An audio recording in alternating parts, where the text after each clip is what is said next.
Bonjour à tous, j'espère que vous allez bien en cette fin de confinement.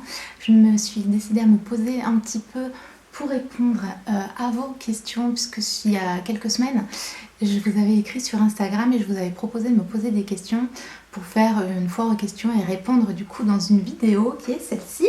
Et restez bien jusqu'à la fin puisque j'aurai une annonce à la fin de la vidéo. Donc voilà, c'est parti, je me suis fait une énorme tasse de thé qui est ici. D'ailleurs, je sais pas si vous allez voir, mais cette thé, c'est exactement moi. Si elle était blonde, ça aurait été parfait. Parce qu'elle est avec son petit chat. Le canapé, c'est le même que le mien, qui est derrière. Là, je sais pas si vous voyez le chat et le canapé. Et voilà, elle vient de Maison du Monde d'ailleurs. Parce que vous me demandez souvent d'où viennent mes tasses. Donc voilà. Donc je vais mettre mes petites mochi. Le nouveau délire en ce moment, c'est de faire les griffes sous le canapé. C'est super. Alors c'est parti. Première question. Oui, d'ailleurs, dites-moi pour la prochaine fois, si vous voulez que je vous cite, que je vous donne votre nom quand je fais les questions, ou si vous préférez rester anonyme. Donc là, je vais rien dire puisque c'était par message privé sur Instagram. Mais pour la prochaine fois, dites-le moi parce que je pourrais très bien citer votre nom. Je vais sortir mon chat parce qu'il fait trop de bruit. Quand et comment es-tu devenue chrétienne?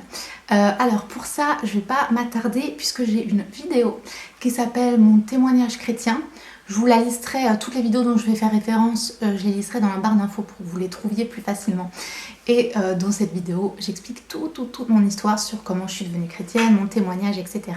Donc comme elle est détaillée, je t'invite à aller voir cette vidéo. J'en ai une autre aussi qui raconte, je crois que ça s'appelle Mon histoire, qui explique vraiment tout mon parcours au niveau des blogs, la chaîne YouTube, comment j'en suis arrivée là, etc.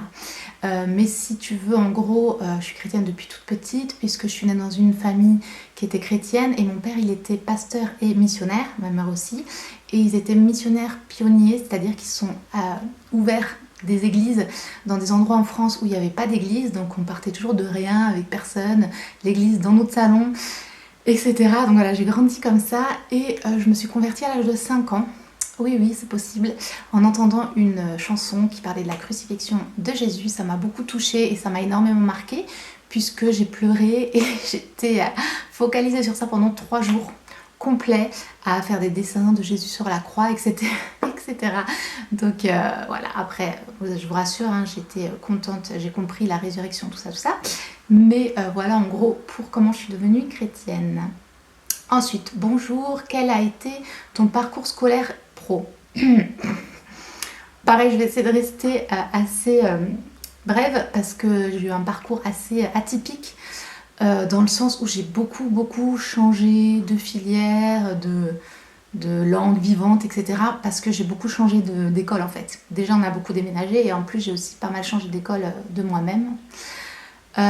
Mais sinon, dans les grandes lignes, j'ai fait un bac général, j'ai fait un bac L, mes langues vivantes c'était anglais-allemand. Et bac L, voilà, j'ai déjà dit. Après le bac, j'ai fait beaucoup de choses. J'ai fait une année d'école d'actorat. Donc pour être acteur, j'ai fait une école, pas une école, j'ai fait la fac, j'ai fait la Sorbonne en lettres modernes. J'ai passé mon concours pour être infirmière, j'ai été prise, du coup je suis passée juste après la Sorbonne, je suis allée en école d'infirmière. Et j'ai eu mon diplôme d'infirmière et voilà. Après ça, j'ai fait d'autres choses. J'ai pas tout de suite travaillé, je suis partie à l'étranger, etc. Et ensuite, j'ai fait aussi une école biblique sur presque 1 an. Et après, mon premier poste, c'était en Suisse, en réanimation néonatale, puisque j'avais fait infirmière pour ça, en fait, pour travailler avec les petits. Donc réanimation néonatale, c'est de la néonatologie, mais réanimation, donc vous savez, les bébés prématurés, les box, tout ça. Et voilà. Et actuellement, on va dire, je suis dans le sud de la France, je travaille comme infirmière dans une maison d'accueil spécialisée, donc c'est des personnes handicapées, polyhandicapées. Donc voilà, en gros, j'ai fait d'autres formations, d'autres trucs, tout ça, mais voilà, on va pas s'éterniser, mais en gros, c'était ça mon parcours. Ensuite, connais-tu de la musique chrétienne africaine? Quel est ton chanteur groupe préféré? De quel pays? Merci. Je sais pas trop ce que tu entends par musique chrétienne africaine. Parce que je connais du gospel, tout ça, mais je sais pas si c'est ce que tu veux dire par là. parce que c'est plus afro-américain. Sinon, bah non, je connais pas. Après, gospel, oui, surtout il y a quelques années, c'était vraiment un peu la seule musique chrétienne un peu connue, j'ai envie de dire. Je dis il y a plus de 10 ans. Hein. Et donc j'étais à fond dans le gospel, Kirk Franklin, tout ça, tout ça. Et en plus, j'ai fait partie d'une chorale gospel pendant toutes mes années sur Paris, qui était super. Donc voilà, on était un peu à fond dans le gospel. Et j'aime beaucoup. Mais voilà, musique chrétienne africaine, sinon non, je connais pas trop. Et groupe préféré, j'ai fait une vidéo aussi sur mes chanteurs chrétiens. Musique, groupe et tout ça que j'aime bien, donc je t'invite à aller la voir si ça t'intéresse.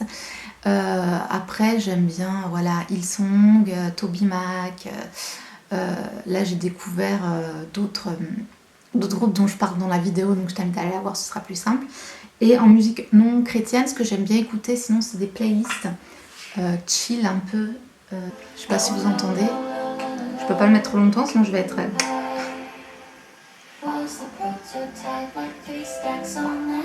ce genre de musique quoi, un peu vibe, tout ça, sans connaître vraiment du coup les groupes. Voilà, je mets des playlists sur YouTube, je vous en mettrai une dans la barre d'infos si vous voulez. Les gens qui font des travaux là derrière, je sais pas, j'espère que vous entendez pas. Donc voilà pour ça. Ensuite, as-tu toujours été chrétienne? Bah j'ai un peu répondu au début de vidéo. J'ai presque envie de dire oui. Parce qu'on me dit parfois que bah voilà, je me suis convertie à 5 ans, donc à partir de 5 ans si tu veux, mais j'étais déjà dans un environnement voilà, très chrétien, donc voilà.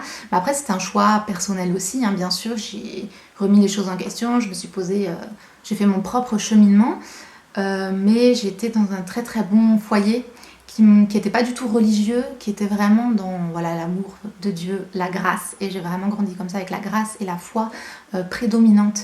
Et je suis pas du tout... voilà, souvent les gens ils parlent de religion et ça je connecte pas du tout quand on me pose même des questions sur YouTube parfois ou comme si j'allais relate, enfin me voilà, comprendre et tout ça et non je comprends pas parce que moi je suis pas quelqu'un de religieux, je suis pas dans la religion, je suis pas dans les... Ouais, je sais pas comment expliquer mais voilà, j'ai vraiment grandi dans la grâce, dans l'amour. Bon, c'est pas, tout n'était pas parfait hein, mais je veux dire voilà comment j'ai grandi. Ensuite, est-ce que tu vas dans une église locale et tu es impliquée dans un service? Alors j'ai toujours fait partie d'une église locale et je pense que c'est très important. Parfois on l'oublie. Bon là on est en pleine quarantaine donc on est tous un peu dans le virtuel. Mais d'une manière générale je pense que c'est très important. Mais je suis d'accord que ce n'est pas facile. Spécialement si vous êtes timide ou introverti, ce qui est mon cas, ou même associable, je vous comprends. Parce que l'église physique, bah, ça reste un groupe de gens. Et surtout au début, quand on ne connaît pas, on peut être mal à l'aise. Et même pour quelqu'un comme moi, qui a grandi dans une famille chrétienne, qui a été entourée de chrétiens depuis petite, etc. Comme vous avez cru peut-être comprendre, j'ai beaucoup voyagé, beaucoup, même dans d'autres pays, etc. Et j'ai toujours fait l'effort de me trouver une église locale, même si ce n'est pas toujours évident. Et j'ai toujours réussi. Voilà, Dieu m'a quand même bien conduit. J'ai eu la chance de toujours faire des bonnes rencontres et parfois c'était beaucoup d'efforts. Hein. Quand j'étais en Suisse, j'ai demandé avec ma mère, elle était là, elle a demandé dans une librairie chrétienne à la vendeuse qu'on ne connaissait ni d'Ève ni d'Adam si voilà, il y avait des églises, un peu le type d'église qu'on recherchait, qui lui a donné le nom et on a demandé le numéro de téléphone de quelqu'un qui est dans cette église. J'ai appelé la personne. J'ai même du mal à appeler mes amis, quoi. Je voulais dire le truc, vraiment. J'ai appelé la personne, puis c'était un gars, pour lui demander s'il pouvait venir me chercher, parce qu'en fait, l'église a été un peu paumée loin et je savais pas du tout comment y aller. Venir me chercher, on s'est donné rendez-vous quelque part dans la ville et il m'a amené, il a trouvé ça super chelou, je pense, surtout en Suisse, la Suisse allemande. Hein. Les gens, ils sont un peu coincés sans vouloir critiquer. Bref, et c'est trop drôle parce que c'est genre un truc que j'aurais jamais fait de ma vie. Je suis quand même assez très... j'ai un peu du mal avec le contact avec les gens, vous voyez, et du coup c'était vraiment drôle. Mais n'empêche que du coup, bah, voilà, j'ai fait tout ça, j'ai trouvé cette église et j'y suis retournée et c'était sympa, je me suis fait des amis. Donc bref, voilà, c'est pas la question, mais tout ça pour dire que oui, je pense que c'est important. Par contre, je suis dans le sud depuis à peine là quelques années et c'est l'endroit où j'ai le plus de mal. À trouver une église en fait. Le sud, il n'y a pas énormément d'églises, en tout cas là où je suis. Voilà. c'est pas facile. Je pense que c'est peut-être aussi la mentalité du Sud qui... J'adhère pas trop, je suis pas une sudiste, de base je suis parisienne, voilà, je critique pas les gens, il y a plein de gens bien ici, je me suis fait aussi des bons amis, des bons collègues, etc. Mais ouais, j'avoue que c'est pas toujours facile, on n'est pas toujours dans des endroits, il y a plein d'églises. Quand je vois tous ces gens qui sont toujours dans des super grandes églises, qui ont tout et tout, moi ça n'a jamais été mon cas et c'était aussi un peu le but de cette chaîne que j'ai toujours eu à cœur. Tous les gens qui ont grandi comme moi, comme je vous le disais en début de vidéo, mes parents étaient pasteurs pionniers à l'époque. Donc il y avait très peu de chrétiens là où on était, et donc le temps que l'église démarre, entre guillemets, il y avait très peu de personnes, très peu de jeunes ou très peu d'enfants quand j'étais enfant, et au fur et à mesure ça grandissait, mais voilà, ça mettait 8 ans quoi. Et donc on a été, je dis on avec mes frères et sœurs, assez isolés, et on a toujours un peu, pas envié, mais ouais, eu envie de ces grandes églises remplies de gens, modernes, etc. Et voilà. Es-tu impliquée dans un service? Vous voyez, je suis très bavarde. Actuellement, là, comme je vous disais, non, dans l'église où je suis actuellement, non, pas vraiment. En plus, c'est plus l'église de mes parents, je suis pas très impliquée. Parce que voilà. Mais avant, j'ai toujours été impliquée dans le sens où j'ai toujours fait des groupes d'enfants.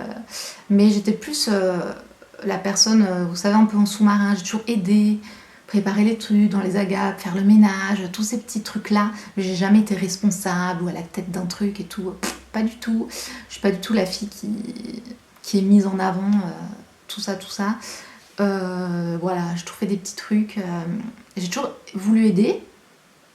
Voilà, mais c'est souvent sur les petites choses, quoi. Voilà, comme installer les salles, préparer les choses, etc. Parce que, voilà, je dis, on n'est pas tous super à l'aise dans les milieux comme ça, avec plein de monde. Et donc, c'est mon cas. Donc, c'est vrai que des fois, c'était pas facile. Mais par contre, j'ai toujours été très active et très présente dans tous les groupes, etc.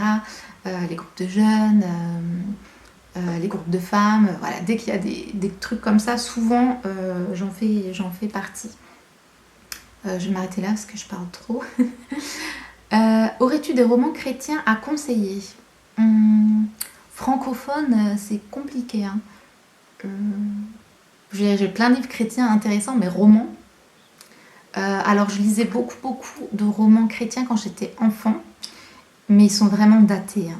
Hein. Déjà c'était ma génération, et en plus je crois qu'ils dataient des années 60, donc même moi quand je les lisais petite, il y avait un décalage.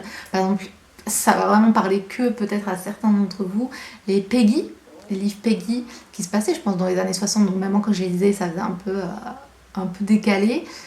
Qui est une jeune fille qui voilà, raconte ses histoires de collège, lycée, etc. Elle est chrétienne et bien sûr elle est entourée d'amis non chrétiens, etc. Il y avait moi j'avais 3 livres, il y avait peut-être 4 tomes en tout, je sais plus. Ensuite tous les livres de Samuel Grandjean qui racontent l'histoire d'un enfant à chaque fois. Mon préféré c'était Genovieva, je crois qu'elle est roumaine. Voilà, bref, on suit l'histoire de ces enfants-là qui étaient vraiment bien, je crois que je les avais tous lus. Et tous les romans. En fait, je faisais partie d'un concours biblique et quand tu gagnais chaque étape, on va dire, on gagnait des livres. Et j'étais trop fan. Moi, vous savez, j'aime beaucoup lire. Et quand j'étais enfant, c'était pire. Je lisais énormément. Et voilà, donc j'ai toujours pas répondu à ta question. Non, j'en ai parlé d'un roman chrétien, mais en anglais, qui s'appelle Christy Miller. Je vous en avais parlé dans une vidéo qui s'appelait Body and Soul, qui date d'il y a 1 ou 2 ans. Mais c'est en anglais, c'est pas traduit en français. Et voilà. Je regarde parce que mes livres sont là-bas. Mais là, sur le coup, et je crois pas que j'ai lu de romans chrétiens. C'est dommage d'ailleurs. Si vous en connaissez, n'hésitez pas à les mettre dans la barre d'infos. Quelle chaîne YouTube anglophone conseillerais-tu sur le Bible Journaling? C'est trop bien. Le Bible Journaling. Déjà, la chaîne Illustrated Faith. Voilà, qui propose plein de trucs. Il y a la chaîne Southern Couture. Désolée si je prononce mal. Et il y en a plein d'autres. Le mieux c'est d'aller sur YouTube et de taper Bible Journaling. Le mieux c'est de rajouter un autre mot en anglais, sinon vous allez tomber sur des trucs...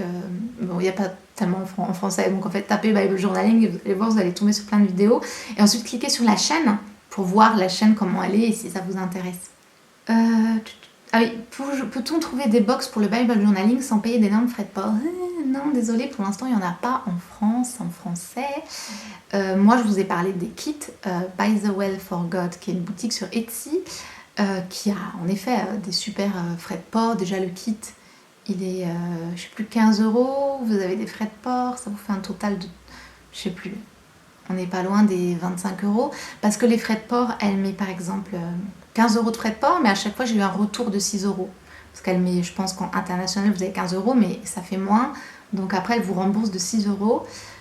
Mais oui, c'est importé des États-Unis, donc ça coûte cher et c'est le seul kit que j'achète. Mais donc voilà, pour ma réponse, non, il n'y a pas. Mes projets, je vais en parler à la fin. À quand des ateliers de Bible journaling? Bah oui, si on n'était plus en confinement. Non, mais c'est vrai que cette année, c'est un petit peu mal parti. Comme je disais, je crois que j'en ai parlé dans la dernière vidéo foire aux questions.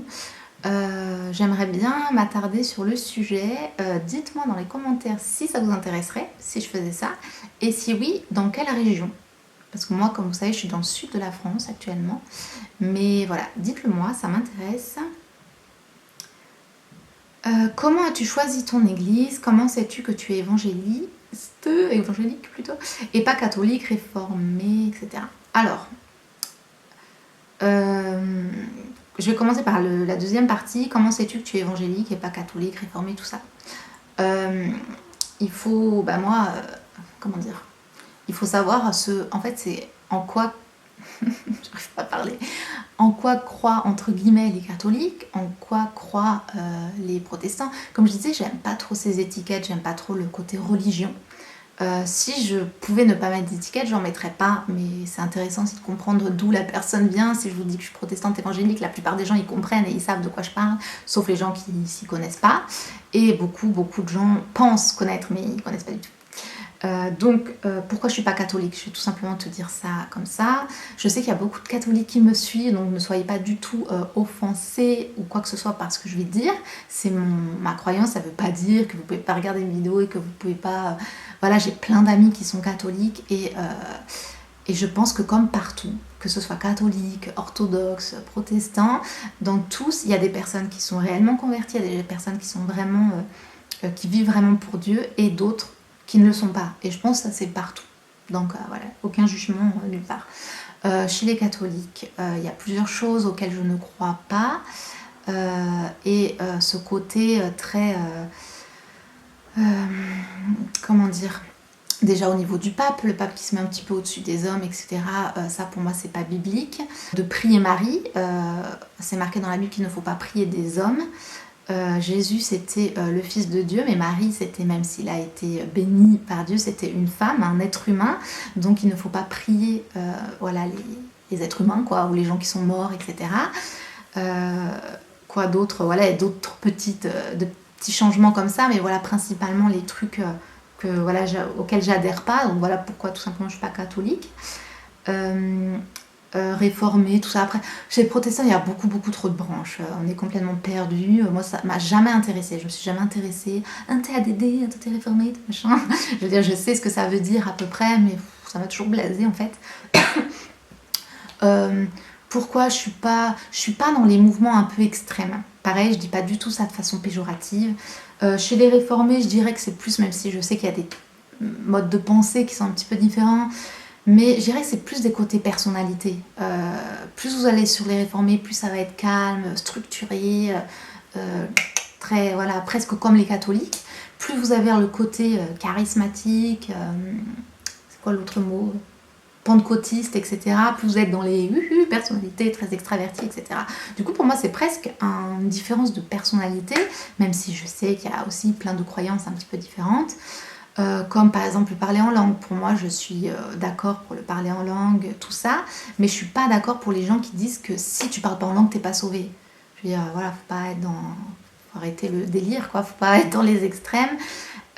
Et en plus, j'accepte les modes de pensée de tout le monde, mais ce que j'aime pas non plus, c'est les gens qui pensent tout savoir sur tout et imposer leur façon de voir sur des petits détails, entre guillemets. Pour moi, c'est vrai que je corresponds le plus, entre guillemets, à protestante, évangélique, mais je suis allée dans plein d'églises différentes sans que ça me pose vraiment de problèmes. Et comme je disais, j'ai des amis un peu de tous les bords.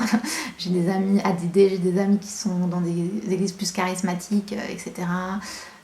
Voilà. Après, c'est plus comment choisir une église, du coup, pour répondre à ta première partie de question. Ça va être plus un peu du feeling. Qu'est-ce qui est le plus important aussi pour toi? Pour moi, ce qui est le plus important dans une église, c'est l'enseignement. Si les personnes qui prêchent disent des bêtises ou qui c'est pas biblique ou que ça va être très centré sur l'homme, etc., ben ça va pas coller avec moi. Pour moi, ça doit être vraiment très biblique, ça doit venir de Dieu, ça doit pas être la personne qui interprète. Il y a maintenant beaucoup d'églises aussi où c'est les gens, ils interprètent tout ce qu'ils veulent, c'est le sentiment, le feeling, c'est Dieu m'a dit, c'est... Oui, il faut un peu des fois faire attention. Mais voilà, c'est l'enseignement qui est important. Et après, tout le reste, après si tu cherches une église parfaite, tu ne trouveras pas. Voilà, parfois c'est un peu compliqué de trouver une église dans laquelle on se sent bien. Mais voilà, ça va être du feeling, il faut y aller plusieurs fois, ça va être le côté la louange, comment c'est, si c'est moderne, comment sont les gens aussi, et ça dépend vraiment d'une église à une autre. Les églises peuvent avoir le même nom d'une église à une autre, en fonction des gens qui y sont, vous n'aurez pas du tout le même retour. Donc voilà, je sais pas si j'étais claire, j'ai pas envie de trop m'éterniser dessus. Désolée si j'étais pas claire ou si vous avez mal... compris. Encore une fois, je ne critique aucune église ou quoi que ce soit, je parle juste de moi. Et voilà, l'église, ça dépend vraiment de beaucoup de choses. Donc voilà. Voilà, c'est en russe, je crois que c'est une pub. Comment concilier la foi et le développement personnel, ne pas être dans l'excès de développement? Très bonne question. Alors, souvent, chez les chrétiens, je trouve, des chrétiens dont, comment j'ai grandi, hein, ça se trouve, on est d'un autre milieu, vous n'aurez pas du tout le même ressenti. Mais moi, c'était beaucoup les chrétiens qui rejettent un peu tout. Oui, il faut faire attention, surtout maintenant. Il y a vraiment tellement de tout, mais beaucoup de chrétiens, ils sont contre tout, quoi. Je veux dire, quand j'étais plus jeune, je me souviens des chrétiens, la relaxation, c'est mauvais, c'est le mal. En fait, tu as un corps physique, donc juste respirer, évidemment, ça dépend comment c'est fait, ça dépend c'est qui, si tu fais un groupe, quel est ton prof, si elle va commencer à te parler de chakra et de je ne sais quoi, oui, mais respirer, tendre les bras, s'étirer, c'est de la gym, hein, c'est respirer, quoi. Enfin voilà, la relaxation, se poser 2 secondes. En fait, on va accepter certaines choses, et c'est la société, hein, et refuser d'autres. Et en fait, ça n'a rien à voir avec Dieu, c'est vraiment juste notre société. Donc souvent on mélange ça. Et du coup, c'est vrai qu'il y a souvent beaucoup de chrétiens. Moi, voilà, quand j'ai grandi, c'était contre même les psychologues. Tout ce qui était côté psychologie, tout ce qui était développement personnel, fallait même pas en parler, c'était forcément mauvais, le mal, etc. Voilà quoi. Et d'un autre côté, on a des gens qui acceptent tout et n'importe quoi et qui créent leur propre religion. Et ça, c'est très très à la mode. C'est qu'on va prendre tout ce qu'on veut, qui nous fait du bien. Donc on va se créer un dieu, c'est l'univers, c'est la terre-mère, c'est donner tout le nom qu'on veut sauf Dieu. Ça va être, si ça te fait du bien, si t'es bien, c'est que c'est bon. Si ça te fait du mal, c'est mauvais. Ce qui d'un côté, ok, mais d'un autre côté, non, pas toujours, quoi. C'est très très égocentrique, centré sur soi. C'est vrai qu'à la base, le développement personnel, c'est pour vivre mieux. Dans l'excès, on peut tomber sur justement l'égocentrisme, très centré sur soi. Ah non, là je vais pas faire ça pour toi parce que moi, il faut que je pense à moi, il faut que je prenne du temps pour moi. Enfin, on peut tomber dans cet excès-là. Alors, c'est pas le cas de tout le monde. Et j'ai envie de dire que la majorité des femmes, quand même, elles sont assez altruistes et elles vont plus tomber dans le côté d'aider, de vivre pour leurs enfants, leur famille, etc. et s'oublier elles-mêmes. Et ça peut être très très bien de se renseigner un peu sur le développement personnel. Dans la psychologie, le développement personnel, comme je disais, vous avez de tout. Mais il y a souvent plein de techniques et plein de choses qui peuvent vous aider dans votre vie. Oui, vous êtes chrétien, vous avez Dieu, c'est le plus important, vous avez la Bible qui vous conduit, mais quelqu'un qui a fait des études en psychologie, qui va vous donner quelques petits trucs et astuces pour mieux vivre votre vie, franchement, ça peut vous aider. Et c'est un peu ce côté en mode ah oui, je suis chrétien, donc j'ai besoin de rien d'autre. Je me souviens de quelqu'un qui avait commenté une fois comment ça tu lis d'autres livres que la Bible? Ben oui, en fait, je vais pas lire que la Bible toute ma vie. Et on pourrait s'enfermer sur une montagne et vivre que entre chrétiens et chanter Alléluia toute la journée. Mais c'est pas ce que Dieu nous demande. Je veux dire, il y a des gens qui le font et c'est leur choix, il n'y a pas de souci. Vous pouvez aller chez les Amish. Moi, je respecte totalement ce qu'ils font et c'est très bien si ça vous correspond. D'ailleurs, vous serez moins sur Internet, ce qui est très très bien aussi. Mais voilà, on n'est pas tous appelés à être amish et à s'exiler sur une montagne entre chrétiens. Dieu nous a appelés aussi à aller dans le monde, évangéliser. Et ça prend des formes différentes. Il y a des gens qui vont aller dans les métros, évangéliser, tout ça, tout ça. Moi, c'est pas mon truc. Et des gens vont être touchés parce que ça tombe au bon moment dans le métro. Ils attendent voilà, le message de Dieu et c'est parfait. Et d'autres qui vont se dire, mais c'est chrétien, c'est pas possible. Enfin, voilà, il y a de tout. Il y a de tout et c'est très bien. Et Dieu, il aime la diversité et il faut aller avec sa personnalité. Je me souviens quand j'étais plus jeune, il y avait beaucoup d'évangélisation dans l'église où j'étais et c'était un petit peu, si tu veux pas aller évangéliser dans la rue, distribuer des tracts et tout, genre t'es pas un bon chrétien. Et j'aime pas du tout cette mentalité parce que je me suis forcée, je suis allée dans la rue à Paris, toute seule à distribuer mes trucs, à parler aux gens. Je suis pas du tout comme ça, j'avais une boule dans le ventre et pas parce que je parlais de Dieu. Tu m'aurais demandé d'aller vendre des pâtes dans la rue, j'aurais été pareil. Ça n'a rien à voir avec partager sa foi, c'était que le principe, la façon dont c'était fait, ça me rendait malade parce que je suis pas quelqu'un comme ça. Même j'ai du mal à parler à des gens que je connais, voilà, je veux dire, faut aller avec notre personnalité. Enfin, c'est pas du tout la question, je suis partie en live, je suis désolée. Mais tout ça pour dire que l'important c'est l'équilibre. Mais ça sera ma réponse pour beaucoup de choses. Sur quoi ta vie est centrée tous les jours. Si tu te rends compte qu'en fait tu lis plein de livres de développement personnel et qu'en fait ça fait 3 semaines que t'as pas lu ta Bible, là faut peut-être se dire ok, on va revoir un petit peu tout ça. Il faut toujours que la parole de Dieu soit plus en avant dans ta vie et tu peux lire des livres de développement personnel, suivre des gens de développement personnel, etc. Je trouve que c'est très bien, je veux dire, moi je suis dedans, j'aime beaucoup tout ça, je m'y intéresse beaucoup. Alors après, sans que ce soit trop, en effet, de toute façon, j'ai lu énormément de livres, j'ai lu beaucoup de trucs, ça se regroupe. C'est beaucoup de redites, c'est juste que l'auteur va dire à sa manière. Mais la plupart des livres de développement personnel, ils disent à peu près les mêmes choses. On tourne à peu près autour des mêmes choses. On se rend compte aussi que les personnes, surtout si c'est pas des livres chrétiens, ça va être des petites choses, des petites astuces. Ça peut vraiment vous aider. Il y a des gens, leur vie, elle est transformée par des livres de développement personnel, quoi. Ça peut vraiment aider. Mais au bout d'un moment, ça peut être un peu creux aussi, parce que comme je disais, l'essentiel, c'est Dieu.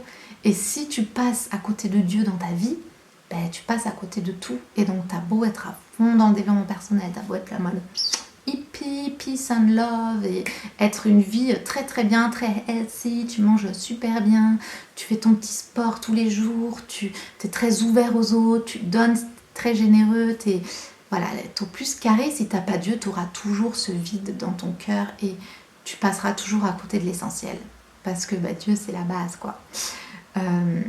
Donc pour moi, si tu es chrétienne convertie, fais passer Dieu en premier et ensuite tu peux aller chercher tout dans les livres de développement personnel. Et en plus, si tu es chrétienne, tu auras le Saint-Esprit qui va te guider parce que troisième point, je ne sais pas combienième point, qu'il faut faire gaffe dans le développement personnel, c'est que ça va être amené par un auteur. Cet auteur, ou cette conférencière, elle a ses croyances, elle a ses expériences et tout ça. Et donc, ses croyances et son expérience vont se refléter dans ce qu'elle va dire. Donc, le plus intéressant quand tu prends un livre ou tu t'intéresses à quelqu'un, c'est de faire des recherches sur cette personne avant. Et de regarder, ok, c'est qui ? Elle est psychologue clinicienne, elle a écrit des livres, tu lis les titres, ça va te donner un petit peu une idée. Après, tu vas avoir un livre, par exemple, sur une psychologue clinicienne. Désolée, je regarde parce qu'il y a une dame qui promène son chien, je voyais quelque chose de bouger, je trouvais ça bizarre.